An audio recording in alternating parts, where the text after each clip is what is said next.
All right, we're deviating from the usual schedule here of just doing prediction videos for fight cards to talk about a pretty big deal here with the Dana White Demetrius Johnson feud, basically DJ versus the UFC, and threats apparently to get rid of the entire flyweight division. This interview here is posted on Bloody Elbow. You can see the link there, and I'll also put it below. I encourage you to go read it. It admittedly is from the DJ point of view. We don't really have both sides, and we will never have both sides because the UFC has made a history of never talking truth really with the fan base. And we're going to touch on that as we go through this, just talking about the elements of this that don't make any sense from the UFC side. So the basic story is that Demetrius Johnson was called about a fight with Ray Borg for the title, which is the current flyweight title bout that's booked, so to speak. Quotation marks around that. Originally, DJ tried to steer the fight towards fighting Sergio Pettis. He thought it was a bigger name, possibly an easier fight. Never know. But I don't feel like either of them present like a huge threat to Demetrius Johnson, which admittedly is the downside of this going for the record title defenses thing, is that no real flyweight presents a particularly great problem. I mean, at this point, Joe Benavidez is kind of in this weird spot where I don't think he can beat Demetrius Johnson, but he's still probably the most interesting fight for him. So, anyways, he wants Sergio Pettis. They won't give him Sergio Pettis. They say Ray Borg. He says, okay. He accepts the fight. Boom. We move on. He floats the idea of doing a super fight with Cody Garbrandt, because Cody has, of course, talked in public about wanting to fight Demetrius Johnson, wanting to be the two-division champion. And that would be pretty exciting, champion versus champion. That'd be great. But the UFC countered with that Demetrius Johnson would be unsellable as an opponent for Cody Garbrandt. That's an important point. I want you to keep that point in your head. Whether you agree with it or you don't agree with it, keep that in your mind for a moment here. And they also pointed out that we can't sell smaller fighters, basically. The UFC admitting that they can't make stars out of smaller fighters, which is weird, because at the same time, they're basically saying Cody Garbrandt is a star, and we kind of forget Conor McGregor is a featherweight, which is a smaller division, and he is their biggest star. And in boxing, you have examples like Vasyl Lomachenko, Manny Pacquiao to a degree, even Floyd Mayweather, not a big man. And they became massive, massive stars with the right promotion, the right matchmaking, and the right aura to them. Not saying Demetrius Johnson is this massive star waiting to happen, but we tend to forget that the UFC closed the 155 division once upon a time because they did not believe that fighters that small could become stars. It's been proven categorically false. You can be that small and be a big star. It is harder because I think there's always this intrinsic idea that heavyweight fights and so on are baddest man on the planet, more interesting because these guys are hugely bigger than us, and so on. And then, moving on from that, Garbrandt gets hurt. Pulls out of his fight with TJ Dillashaw. Dillashaw says, I'll cut the weight, I'll go down to flyweight, I'll fight Demetrius Johnson, I'll be that record-setting title defense, or I'll get myself a title. Demetrius Johnson has 4 problems basically with that potential fight. Number 1 is the fact that TJ Dillashaw has never made the weight. Granted, Cody Garbrandt has the same problem, but let's continue. Number 2, TJ Dillashaw is coming off of a loss. True. We have seen title shots off of losses before, going down a weight class or held even in the same division. See Justin Eilers. But still a pretty fair point when you think about it. Number 3, he's not a champion, which would be answer to the number 1, that Garbrandt has never made 125 in an MMA fight, but he is the champion, so there's some intrinsic value there. And number 4 is that basically sticking up for Ray Borg, given Ray Borg this title shot, it would be relatively unfair to take it away from him. To take the TJ fight, Demetrius Johnson wants basically a couple of special caveats. If TJ misses the weight, DJ gets his show money and TJ's show money. This is unprecedented, unfair, but some of the rest of this is going to be unprecedented. So I actually don't find this demand all that much of a problem. I wouldn't give into it if I was the promoter, but let's continue on for a moment here. And the response from the UFC was, well, we'll put Ray Borg on the card. That way, if TJ misses weight, you can still fight Ray Borg. At which point, Demetrius Johnson points out then, which fight am I preparing for? Because these are two very different opponents. TJ is much more of a striker than Borg is. Borg probably is a more demanding submission grappler than TJ is. So there's undoubtedly points to there.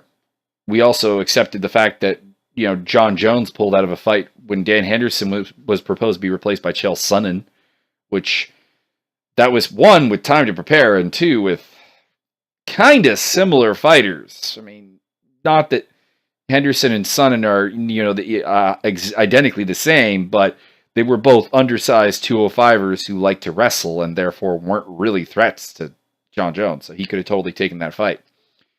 But we still like John Jones. Continuing on.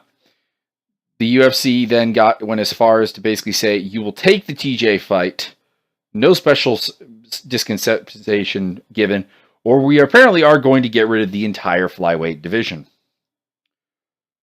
If anyone thinks that is a logical, rational response to this, you are kidding yourself.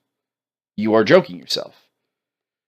The other problem here is that the UFC is basically taking the stance that you can't refuse a fight. Well, Conor McGregor does. John Jones does. Ronda Rousey did. Jermaine Duramedy is basically saying, strip me of the title because I'm not fighting Cyborg. So the precedent here is absolutely you can refuse a fight. This is ridiculous. Look at middleweight right now about this whole dearth of potential contenders that Bisping's wandering off to go fight Dan Henderson and GSP. So it's ridiculous. Finally, I will point out that if they said DJ was unsellable against Cody Garbrandt in a champion versus champion matchup, why is he sellable versus TJ Dillashaw? Because I'm going to give you a hint. We're going to go through here. The numbers are not great for TJ Dillashaw. So here's UFC 177. This is admittedly the Wikipedia page, so the word is not gospel, but the numbers have checked out largely with other sources I've looked at it being pretty much on par. The buy rate for UFC 177 was 125,000 buys. This was, I believe, the only Dillashaw title fight that headlined a card while he was champion. If we pull up his record, I think we can verify this. Yes, because he had only one successful defense on pay-per-view, which was right here. The second Barao fight was on free TV on Fox. So 125,000 buys. Granted, a weak card. I mean, that main card has no fights worth paying for. The most interesting of them is Ramsey Najem versus Carlos Diego Ferreira. It's the only fight I would go back and watch again. So, fairness, all right, it's a weak card. Fine. This is fine. But not good performance. UFC 173, when Renan Barao and him went to war, was 215,000 buys. Keep in mind, with a co-main event of Dan Henderson versus Daniel Cormier, two very recognizable names. Robbie Lawler's also on the card, fighting Jake Ellenberger at the time. A pretty solid card. I mean, only did 215 buys. 1,000, I should say. So the numbers here are not great. That's between the two of them, 340. So 170, we can split the difference. So average of 170. Not great. All right, Demetrius Johnson. First main event on a pay-per-view, UFC 174, did 115,000. Not good. With pretty weak help on the undercard. Rory McDonald and Tyron Woodley. Rory and Tyron have never really connected. And we're seeing this right now with the welterweight division with Tyron Woodley as champion, by the way. And you have Ryan Bader versus Faisal Cavalcanti, who was never a big star in the UFC. OSP versus Jimmo. Andrei Arlovsky versus Shaw, which was utterly terrible. And the other thing is there's nothing down here to attract people. Like if the prelim card is meant to entice you to watch, Valley Laterno, Elizabeth Phillips, not going to do that. Jaboyne Easton, not going to do that. Bang, Cage Johnson, no. Strasser Kunamoto versus Daniel Serafian, no. So there's nothing there. So there's not a lot of support here. Granted, still 115. All right, so you're questioning Demetrius Johnson's drawing power at this point. Then we got 205, where a headline match with Chris Carriasso did over 200K buys. So there's got to be a little bit there. Granted, Conor McGregor on the downside card, but if we're judging this on main events, which is what we tend to, this has to be considered something. 186 did 125. Not much on the undercard again. So if we're giving a pass to TJ Dillashaw here, pretty hard not to give a pass to a washed up Quentin Rampage Jackson versus Fabio Maldonado, Bisping versus Dalloway, John McDessie versus Shane Campbell, which is still confusing that was on the main card, and Thomas Almeida really early into his run against Yves Jaboin. Not a great support card. And then UFC 191 did 115. So DJs are absolutely worse, but they average out to be about 140K buys to 170. There's not a huge difference here. Like, there just isn't. This is a pretty comparably two of the weaker drawing title reigns in the UFC history.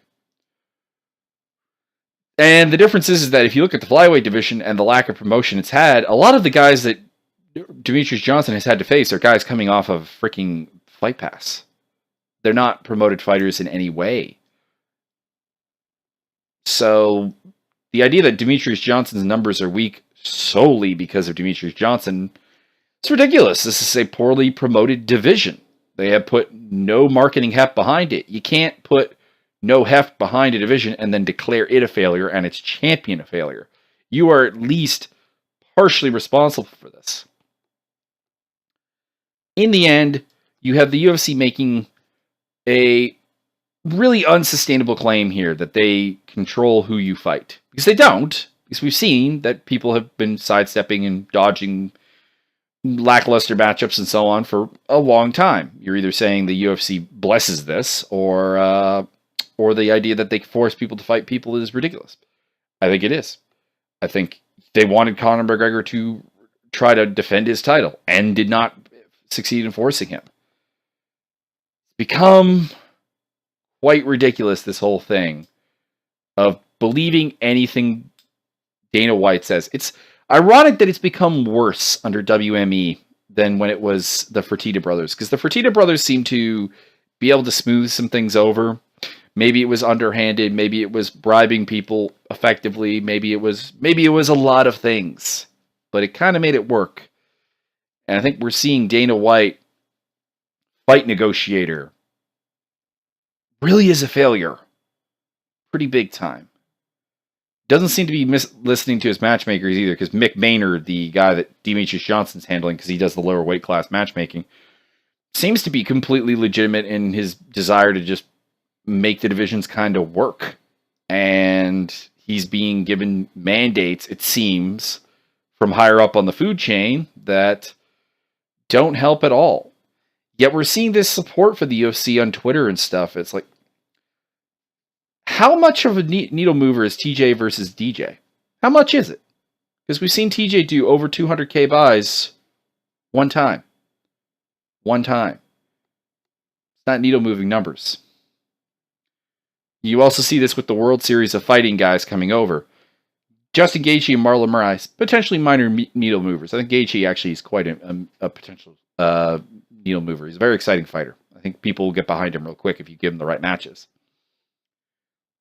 What do? Well, they give them each a pretty difficult stylistic matchup against fighters that fans really underrate in Michael Johnson, Krzysztof Jotko, and Rafael Sanka. People that we really don't think of as needle movers. So if they lose, lost to a guy that people don't care about. If they win, probably not in the greatest of fashions. I mean, if Gaethje beats Johnson, it will be, because that's what Gaethje does. Like, I don't think the idea of him winning boring is not really in the cards. But if they lose, they've been derailed seriously. If they win outside of Gaethje, they don't really gain any momentum. So, what you could do if you want to promote the World Series of Fighting Champions, put them in there with, basically squash matches. Someone who's been around the block a little bit, treat him like a new prospect sort of thing. Treat him like you did Conor McGregor. Give him some fights that they can win pretty easily, that are nice stylistic layups for them to build a little bit of hype. Or throw them in there with someone who really is a needle mover. If you threw Justin Gaethje in there with, say, Tony Ferguson, probably not the fight I'd go with, but, a guy that we don't deny Tony Ferguson is a guy who should be fighting for a title at some point, as long as he doesn't lose. You can do that, and that would be a fantastic fight. Or in the case of Marlon Moraes, you could do something like John Lineker, someone that the fans do truly respect and think of as a good fighter. Or you can do, trying to think of like one that would be, Dave Branch is kind of the one that I don't see a lot of money in necessarily, but you could have given him someone to squash or someone to give a difficult fight to that by proxy of losing he would get hyped up about. Because the middleweight division needs all the help it can get. Because there's a huge gulf between the top and the bottom right now. But they don't. The UFC is... People keep trying to tell me there's this master plan with William Morris Entertainment on this. They wouldn't spend this much money if they didn't know what they were doing. I would like to believe that. But there's a lot of evidence that suggests they don't know what they're doing. There's nothing here that's all that interesting. The buy rates are down. Their big star era is pretty much coming to a close because they don't know how to make replacements for Conor and Ronda and so on, and they're all kind of walking away from the sport to a degree. I don't think Conor will be back after he boxes Mayweather, which, by the way, ridiculous stuff on that front with Conor's camp wanting an MMA ref to referee that. That is hilarious. Same. And Ronda pretty much being retired, and John Jones is unreliable. Anderson Silva's coming towards the end of his run. Don't really know how this GSP comeback run's going to go, really. You've got Cain Velasquez, tremendously unreliable due to injuries right now. You've lost Brock Lesnar. So, where is the money? Where is the needle move supposed to be coming when you mismanage fighters like the Diaz brothers and DJ? You're doing a terrible job with the middleweight division right now where you're taking shine off. Like, Jacare is no longer remotely a needle mover because he lost. That's how long you kept him away from the title. It's going to happen to Gegard Mousasi and Yoel Romero at some point. It's going to happen to Robert Whittaker at some point if they don't get a title shot. You can't have people on the sidelines for as long as we're talking about without getting a title shot. Because if you put them in there against fights, they eventually are going to lose to someone who really derails the plans. Which kind of happened with Jacare and Whittaker. Jacare could have been some money. Again, not huge money, but some money. And you've wasted that. You're kind of wasting that with lightweight right now with Conor McGregor holding the belt up hostage. And you're letting people like Conor McGregor move divisions and so on has largely killed other divisions. Like the featherweight belt is like worthless unless Conor comes down and gets beat by someone. Like that's the true nature of it. We'll see if it maybe improves with it being Max Holloway holding the belt. But just terrible matchmaking, terrible marketing that really doesn't make any sense. Like, I want to believe there's a grand plan here, but it doesn't seem like anyone at WME particularly knows how the fight game works. And we know Dana White doesn't. He just plays highball all the time. It's getting a little ridiculous. So that's the video for now. Go read the article. It's a really good article. And hopefully this isn't the end of the 125-pound division.